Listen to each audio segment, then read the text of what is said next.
Let's pack our milk. Breast milk എങ്ങനെ store ചെയ്യാമെന്ന് കണ്ടാലോ.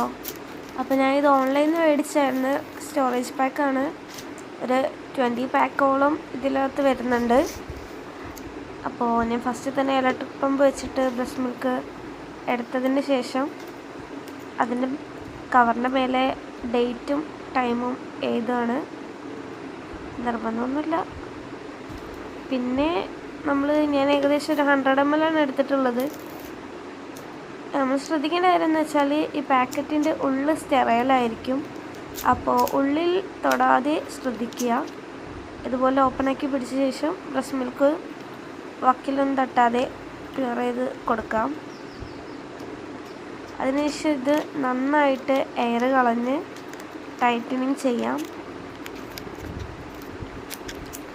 ഞാനിത് പൊതുവെ ഫ്രിഡ്ജിൽ വെച്ചിട്ട് കൊടുക്കാൻ വേണ്ടിയിട്ടാണ്, ഫ്രീസ് ചെയ്യാൻ വേണ്ടിയിട്ടാണ് ഈ പാക്കറ്റ്സ് യൂസ് ചെയ്യുന്നത്. Keep this on your fridge.